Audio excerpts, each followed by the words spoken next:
নিঝুম আমার দিকে জ্বলন্ত সিগারেট বাড়িয়ে দিয়ে বলে, নাও সিগারেট খাও, তাহলে বিষণ্ণতা চলে যাবে। আমি নিঝুমের দিকে তাকালাম। সে মুচকি হাসল, তারপর বেঞ্চে হেলান দিয়ে সিগারেট টানতে থাকে। বিকেলের পরিবেশ। আমাদের এলাকাটা একটা আবাসিক এলাকা। এখানে যে পরিবাররা থাকে তারা সবাই বড় পর্যায়ের লোক। এলাকায় একটা খোলা মাঠ আছে। বিকেল হলে মাঠের চারপাশে মানুষ ভর্তি হয়ে যায়, তবে বয়স্ক লোকেদের আনাগোনা বেশি থাকে। নিঝুমের সাথে পরিচয়ের বিষয়টা খুব অদ্ভুতভাবে হয়েছিল, যা কখনো ভোলার মতো বিষয় না। আমার চুপ থাকা দেখে নিঝুম বলল, এভাবে বসে কেন আছো? কথা বলো, ভালো লাগবে। এই ছেলে এত চুপচাপ কেন রে ভাই? নিঝুম, তুমি নেশা করো কেন? সবাই তোমাকে খারাপ ভাবে। তোমাকে বলেছি আমি ভালো। আমি কিছু বললাম না। আমি আকাশের দিকে তাকালাম। হেমন্তের ঠান্ডা বাতাস প্রকৃতিকে রুক্ষ করতে ব্যস্ত। আমার পাশে বসা খোলা চুলের চোখ বড় বড় গড়নের একটা চিকন মেয়ে বসে আছে, যাকে আমার হেমন্তের সকালে পড়া কুয়াশার মতো লাগে। সে যেন ধোঁয়াশার মতো আসে, আবার হারিয়ে যায়। সে যেন রহস্যময় নীহারিকা। আমি বললাম, এগুলো ছেড়ে দাও। কেন ছাড়বো? আমার ভালো লাগে না। সন্ধ্যা হয়ে আসছে, ক্লাবে যেতে হবে, তারপর ড্রিঙ্কস নিয়ে বাসায় ফিরবো। চলে যাও। নিঝুম কথাটা বলে চলে যায়। আমি ওর চলে যাওয়ার দিকে তাকিয়ে আছি। বিকেলে মাঠটাতে আসা মানুষগুলা এক এক করে ঘরে ফিরছে। মাঠে থাকার জন্য কোনো নিয়ম নেই, তবে এখানে থাকা সব পরিবারের মানুষগুলো অতি ভদ্র, কারোর সাথে ঝামেলা নেই। সন্ধ্যার পর কোনো ছেলে মেয়ে বাহিরে থাকে। কারো বাড়ির গণ্ডগোল কেউ শুনতে পারে না। সবাই অফিস, খেলার মাঠ, মসজিদ এটাই করে। আমি মানুষের ঘরে ফেরা দেখছি। বেঞ্চে হেলান দিয়ে বসলাম। নিঝুমের সাথে পরিচয় বিষয়টা সত্যি অদ্ভুত ছিল। নিঝুমের সাথে পরিচয় আমার 6 মাস হয়েছে। আমি আর আব্বু 6 মাস আগে একদিন বিকেলে এই মাঠে এসে হাঁটছি। আব্বুর কষ্ট হয়ে যায় জোরে হাঁটার কারণে। বেঞ্চ খালি ছিল না, দূরে একটা বেঞ্চ ফাঁকা ছিল। ঠিক ফাঁকা বলতে একটা মেয়ে বসে থাকে। আমি আব্বুকে নিয়ে সে বেঞ্চের কাছে আসি। মেয়েটা এক নাগাড়ে সিগারেট টেনে যাচ্ছে। আমি বলি, এখানে কি বসতে পারি? মেয়েটা আমার আব্বুর দিকে তাকিয়ে গাল থেকে ধোঁয়া বের করে বলে, বসেন। ধোঁয়াগুলো আব্বুর মুখের ওপরে এসে পড়ে। আব্বু কাশতে থাকে। উনি রেগে মেয়েটাকে বলে, এই মেয়ে, তুমি তো দেখি চরম বেয়াদব। বাবার বয়সী লোকের সামনে বসে সিগারেট খাচ্ছ। এলাকায় এমন মানুষজন আছে, জানতাম না তো। সেক্রেটারির কাছে রিপোর্ট করতে হবে। যার কাছে বিচার দিবেন সেই তো আমার বাবা, ইঞ্জিনিয়ার, আবার এই এলাকার সেক্রেটারি। যান বিচার দিয়েন। বলবেন আপনার সেজো মেয়ে নিঝুম মাঠের বেঞ্চে বসে সিগারেট খায় আর বড়দের সাথে বেয়াদবি করে। চুপ, বেয়াদব মেয়ে। আচ্ছা বদমাইশ তো, কার সাথে কিভাবে কথা বলতে হয় ভদ্রতাও শেখায়নি। আমাকে একটু আপনি শেখান ভদ্র সাহেব। তোমাকে আমি আসলেই খারাপ। তুমি তোমার মতো মেয়েরা আছে বলেই মা বাবা শান্তিতে থাকতে পারে না। আচ্ছা, পিছনে কে? আপনার ভদ্র ছেলে? কি বাবু, সিগারেটের নাম জানো তো? ক্লাস বাদ দিয়ে মেয়েদের ওড়নার ফাঁকে চোখ দেওয়া ছেলেরাও মা বাবার সামনে ভদ্রতা দেখায়, বুঝলেন মিস্টার ভদ্র সাহেব? তোমাকে আমি। আব্বু মেয়েটার দিকে এগিয়ে আসে। আমি তাড়াতাড়ি আব্বুকে 2 হাত ধরে জাপটে ধরি। তারপর উনাকে সেখান থেকে টেনে আনি। নিঝুম হাহা করে হাসতে থাকে। অনেকটা দূরে আব্বুকে টেনে আনলাম। আব্বুর পরিচিত কয়েকজন এসে জিজ্ঞেস করে কি হয়েছে। আব্বু বলে, ফরিদ সাহেবের সেজু মেয়ে কি যেন নাম? নিঝুম চৌধুরী। সে তো চরম বেয়াদব একটা মেয়ে। বেয়াদবি করেছে নাকি আপনার সাথে? বেয়াদব না, তাকে বেয়াদব বললে ভুল হবে। বিচার দিব ওর বাবার কাছে। কোনো কাজ নেই। ওর বাবা তাকে বেশি আদর করে। তার বাবার কথা, কেন তার মেয়ের আশেপাশে আমরা যাই? না গেলেই তো হয়ে গেল। ওহ, চল আবির, বাসায় চল। দাদা, আমার মোবাইল কোথায়? এতক্ষণ তো ছিল, মনে হয় ওখানে পড়ে গেছে আমাকে ধরার সময়। যা, ওই বেয়াদব মেয়ের ওখানে দেখে আই। আমি বাসায় গেলাম, এখানে থাকলে আরো রাগ বাড়বে। আমি সেখানে আসি। নিচে আব্বুর ফোনটা পড়ে আছে। আমি ফোন নেওয়ার আগে একবার নিঝুমের দিকে তাকালাম। মেয়েটার ঠোঁটে সিগারেট, চোখ থেকে পানি কপল বেয়ে নিচে পড়ছে। নিঝুম শব্দ ছাড়া কান্না করছে। মেয়েটার মুখের দিকেই তাকিয়ে আছি। কি ভীষণ রকম মায়া লেগে আছে মুখে। আমি পলকহীন তাকিয়ে রইলাম। কান্না করলে কোনো মেয়েকে এত বেশি সুন্দর মায়াবতী মায়া লাগতে পারে জানতামই না। উফ, কি অদ্ভুত ভালো লাগা কাজ করছে আমার ভিতরে। সে চোখ বন্ধ করে কান্না করছে। আমি ফোনটা হাতে তুলে নিলাম। তারপর ওর পাশের ফাঁকা জায়গাতে বসে হেলান দিয়ে বললাম, শুনেছি যারা না শব্দ করে কান্না করে তারা নাকি অনেক কিউট হয়। তাদের ভেতরে এক ধরনের মায়া লুকিয়ে থাকে। সেই মায়াটা নাকি কান্না করলে বোঝা যায়। আপনিও কি সেই মায়াবতীর দলের কেউ? যদি সেটা হয়ে থাকেন তাহলে আপনাকে কাঁদতে বারণ করব না। আপনি কাঁদতে থাকুন, আমি দেখি। মেয়েটা চোখ মেলে আমার দিকে তাকায়।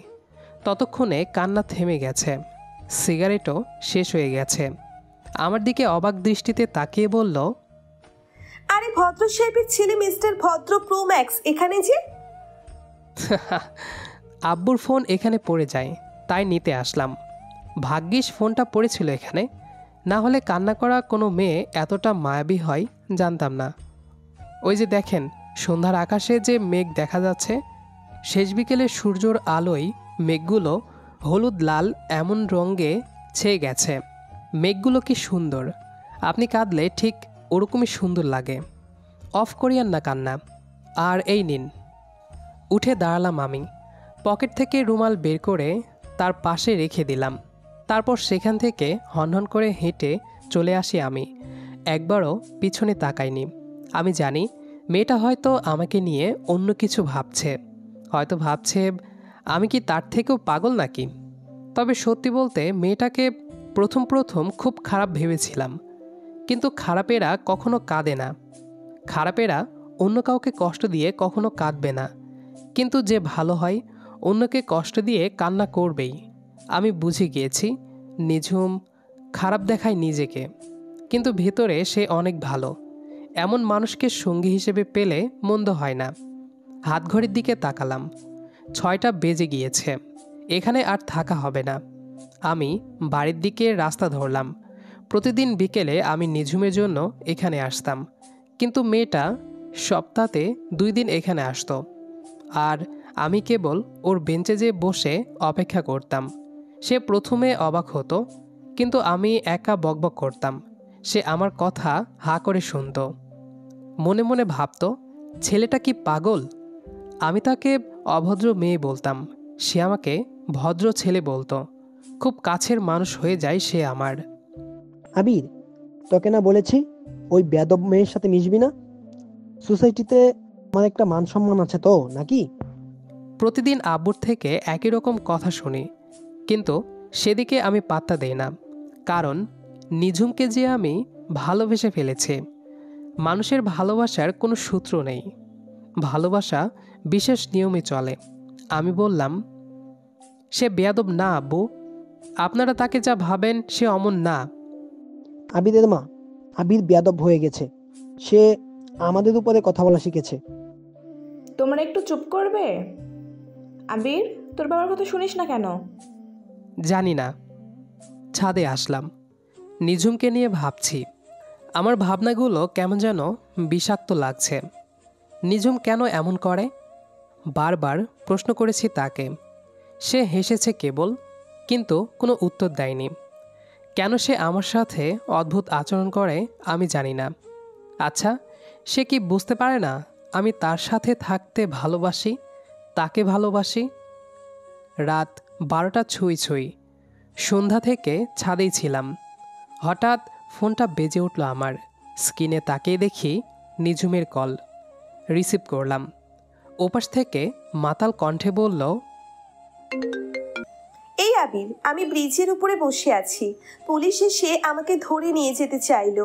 ওই তোদের সোসাইটির হোস্ট ইঞ্জিনিয়ার ফরিদ সাহেব আছে না, ওর নাম বলেছি, আর ধরেনি। তুমি চলে এসো, ব্রিজ থেকে লাফ দিতে ইচ্ছে করছে।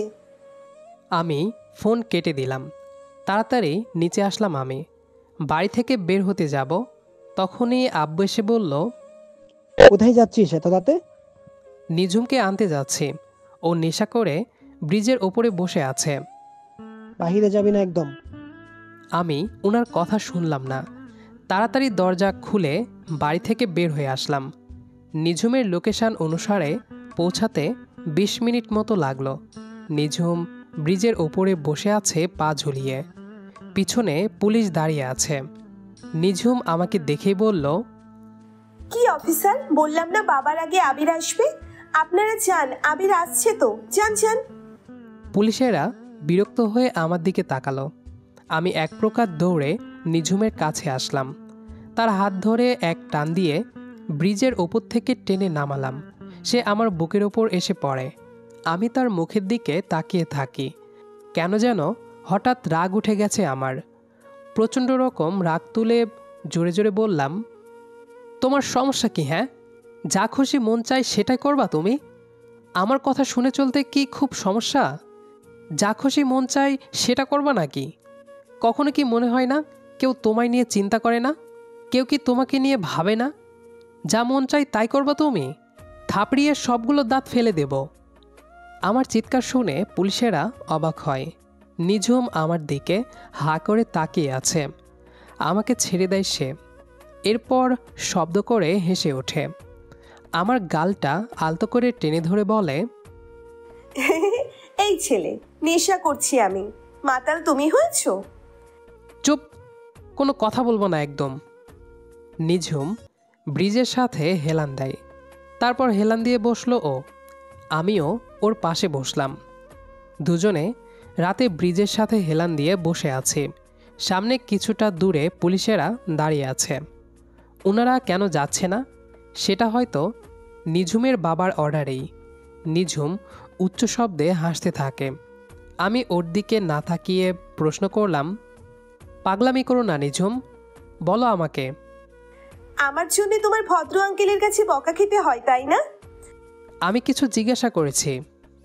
প্রথমবার কারো চোখে আমার প্রতি ভালোবাসা দেখলাম, ব্যাপারটা সত্যিই অবাক করার মতো। আমি খারাপ একটা মেয়ে, খারাপ মেয়েকে কেউ ভালোবাসে না। আমাকে বাবা নামমাত্র ভালোবাসে। অসহ্য হয়ে গিয়েছি জীবনে। ক্লাস 7 থেকে মা বাবার ঝগড়া দেখি। ঝগড়ার কারণ কি? বাবা মায়ের মনোমালিন্য। মনোমালিন্যটা কেন? বাবা আমার মাকে রেখে আর একটা মহিলাকে বিয়ে করে। বাবা প্রতিনিয়ত বাড়িতে মিথ্যে বলে চলে যায় বাড়ি থেকে সেই মহিলার কাছে।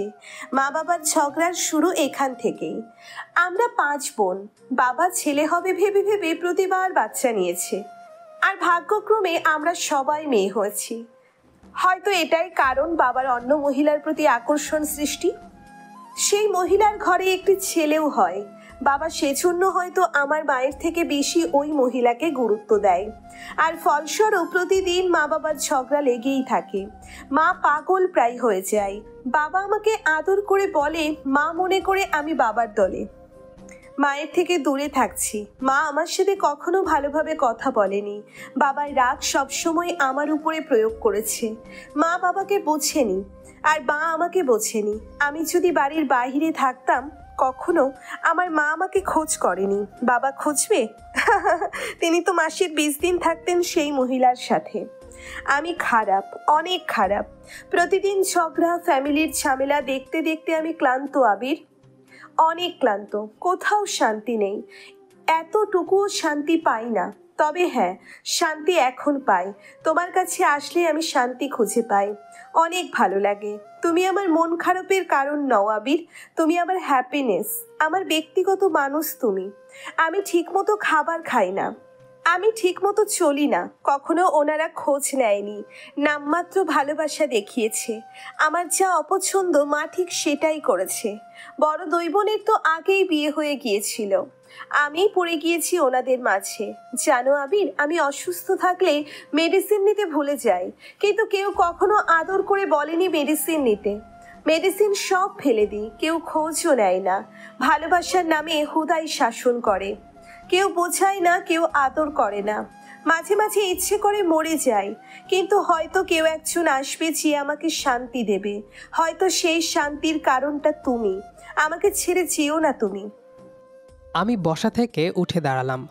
নিঝুমের দিকে না তাকিয়ে সেখান থেকে হনহন করে হেঁটে চলে যাই। পুলিশদের কাছে এসে নিঝুমকে বাড়িতে পৌঁছে দেওয়ার কথা বলে চলে আসলাম সেখান থেকে। এরপর 2 দিন চলে যায়। নিঝুমের অনেকগুলো কল আসে। 3 দিন পর বিকেলে মাঠে আসলাম। নিঝুম বসে আছে সেখানে, হাতে সিগারেট। আমি সোজা ওর পাশে গিয়ে বসলাম। সে আমার দিকে না তাকিয়ে বলল, যাকে আপন ভাবা হয় সে আদেও কি আপন হয়? ভালোবাসা চেয়ে হয় না, টান থাকতে হয়। ভালোবাসা দিয়ে কি হবে? কোনো দরকার আছে? এগুলো যাচ্ছে তাই ব্যাপার। চুপ থাকলাম। ওর হাতের সিগারেটটা নিলাম আমি। এরপর দূরে ছুঁড়ে ফেলে দিলাম। তারপর গম্ভীর গলায় বললাম, আব্বু চায় না আমি তোমার সাথে থাকি, এজন্য তাদেরকে মানাতে হয়েছে অনেক কিছু করে। যাই হোক, এখন থেকে আমি যা বলবো তার সবটা শুনবা। কোনো বাড়তি কাজ করা চলবে না। আজ থেকে সিগারেট খাওয়া চলবে না। আর আমি যখন মেডিসিন নিতে বলবো তখনই নিবা। আমি যখন খেতে বলবো তখনই খাবা। কোথাও কিছু করলে আমি হ্যাঁ বললে করবা, না বললে করবা না। ঠিক আছে, কিন্তু আমি কি পাবো? ভালোবাসা। আমার কথা শুনে নিঝুম চোখ বড় বড় করে তাকায়। আমি ওর এলোমেলো চুলগুলো ঠিক করে দিলাম। সে আমার কাছে সরে আসলো। আমি নিঝুমের হাত ধরে বললাম, আজকে আঙ্কেল আন্টির ঝগড়া হলে সোজা যে বলবা, সমস্যা কি আপনাদের? আমরা যে আপনাদের সন্তান। আপনারা প্রতিনিয়ত একে অপরের চাওয়া পাওয়া ভুল বোঝা নিয়ে ঝগড়া করেন। আমরা বড় হচ্ছি, 2 বোন বড় হচ্ছে। কখনো কি তাদের কথা ভেবেছেন? আপনারা কেবল আপনাদেরটাই ভেবে গিয়েছেন। বাবা যেমন আমার মাকে বোঝেনি, আর মা তুমি, তোমার দোষ নেই। দোষটা হলো আমরাই ভুল সময়ে জন্ম নিয়েছি। আচ্ছা ঠিক আছে, সব করব। তুমি পাশে থাকলেই হবে আমার। আছি তো, কখনো ছেড়ে যাব না। আঙ্কেলকে কি বলেছো? বলেছি আমি নিঝুমকে ভালোবাসি, তাকে আমার চাই। আমি যদি তাকে ঠিক করে নিতে পারি আপনারা মেনে নেবেন। তারপর ওনারা সম্মতি দেয়। আপনাকে আমার লাগবেই, বুঝলেন? আছি তো। নিঝুম আমার কাঁধে মাথা রাখল। আমি নিঝুমকে জড়িয়ে নিলাম। আশেপাশের মানুষজন আমাদের দিকে তাকাচ্ছে, কিন্তু তাতে আমাদের কিছুই আসে যায় না। ভালোবাসা সবসময় বেঁচে থাকুক এভাবে। গল্পটি এ পর্যন্তই। আমাদের আজকের গল্পটি আপনাদের কাছে কেমন লেগেছে সেটি অবশ্যই কমেন্ট করে জানাবেন। দেখা হবে আবারও নতুন কোনো গল্প নিয়ে। সেই পর্যন্ত আমাদের সাথেই থাকবেন। আর পুরো গল্পটি শেষ পর্যন্ত শোনার জন্য সবাইকে অসংখ্য ধন্যবাদ।